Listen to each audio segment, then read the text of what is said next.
Hi everyone, welcome back to our channel house of Nivisha. Hope எல்லோரும் சந்தோஷமாக இருப்பீங்கன்னு நம்புகிறேன். இந்த ப்ளாகில் நம்ம மோமோஸ் எப்படி செய்கிறதுன்னு தான் பார்க்க போகிறோம். அதுவும் வீட் மாவு வச்சு எப்படி செய்கிறதுன்னு தான் பார்க்க போகிறோம். வாங்க வீடியோக்குள்ளே போகலாம். அதுக்கு முன்னாடி நம்ம அக்கௌண்ட்டை சப்ஸ்கிரைப் பண்ணாதவங்களாம் சப்ஸ்கிரைப் பண்ணிக்கோங்க. கீழே இருக்கிற பெல் பட்டனையும் கிளிக் பண்ணிக்கோங்க.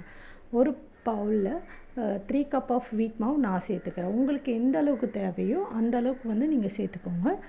சால்ட் வந்து அதுக்கேற்ற மாதிரி ஆட் பண்ணிவிட்டு கொஞ்சம் கொஞ்சமாக தண்ணி ஊற்றி நல்லா மிக்ஸ் பண்ணிக்கோங்க. ரொம்ப திக்காகவும் இல்லாமல் ரொம்ப தண்ணியாகவும் இல்லாமல் நல்லா கொஞ்சம் சாஃப்டாக வர அளவுக்கு மாவு வந்து பிசைஞ்சிக்கோங்க. அப்போ தான் நம்மளுக்கு லேயர் வந்து நல்லாயிருக்கும் சாப்பிட, ரொம்ப ஹார்டாக இல்லாத மாதிரி. இதே இதுவில் வந்து மைதா மாவு வச்சும் நீங்கள் பண்ணிக்கலாம். எனக்கு வந்து நான் வந்து சாப்பிட மாட்டேன்றதுனால நான் வீட் மாவு வச்சு இன்றைக்கி ட்ரை பண்ணியிருக்கேன். நான் ஸ்டஃபிங்க்கு வந்து 2 பெரிய சைஸ் வெங்காயம், 2 தக்காளி எடுத்துருக்கேன். பச்சை மிளகா வந்து 2 எடுத்துக்கிட்டேன். இப்போ ஒரு பேன் வச்சுட்டு கொஞ்சம் ஆயில் சேர்த்துக்கோங்க. என்னென்ன ஸ்பைசஸ் தேவையோ அதெல்லாம் போட்டுக்கோங்க. தென் ஆனியன் நம்ம கட் பண்ணதை ஆட் பண்ணிக்கோங்க. அதுக்கப்புறம் 2 பச்சை மிளகாவை சேர்த்து நல்லா வதக்கிக்கோங்க. காரத்துக்கு ஏற்ற மாதிரி நீங்கள் பச்சை மிளகா சேர்த்துக்கோங்க. எனக்கு 2 போதுன்றதுனால நான் 2 ஆட் பண்ணிக்கிட்டேன். அதுக்கப்புறம் நல்லா மிக்ஸ் பண்ணிவிட்டு கூடவே நம்ம தக்காளியும் சேர்த்துட்டு நல்லா சாட்டேட் பண்ணிக்கணும்.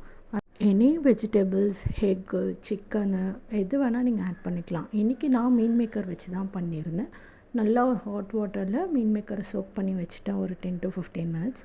அதுக்கப்புறம் அந்த வாட்டர்லாம் ட்ரைன் அவுட் பண்ணிவிட்டு ஒரு மிக்ஸி ஜாரில் ஆட் பண்ணி பல்ஸ் மோடில் கொடுத்து திருவி எடுத்துக்கிட்டு அதையும் கூட ஆட் பண்ணிக்கிட்டேன்.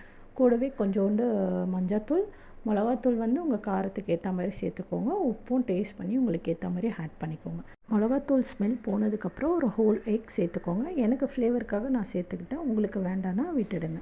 தென் மாவு வந்து குட்டி குட்டி சைஸ் பால் எடுத்துகிட்டு ரொம்ப தின்னாகவும் இல்லாமல் ரொம்ப திக்காகவும் இல்லாமல் கொஞ்சம் மீடியம் சைஸில் வந்து தரட்டிக்கோங்க. ஒரு மூடி எடுத்து நான் வந்து அதை கட் பண்ணிக்கிட்டேன், எனக்கு ஷேப்பாக வேணுன்றதுக்காக.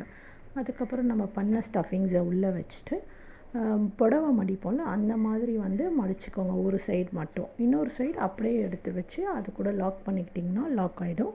3 ஷேப்ஸில் பண்ணால் உங்களுக்கு எந்த ஷேப்பில் வேணாலும் நீங்கள் பண்ணிக்கோங்க. ஒரு இட்லி பாத்திரமோ இல்லை ஸ்ட்ரீமரோ வச்சுட்டு தண்ணி ஊற்றி நல்லா கொதித்ததுக்கப்புறம் அதை ஸ்டீம் பண்ண வச்சுருங்க. அவ்வளோதாங்க.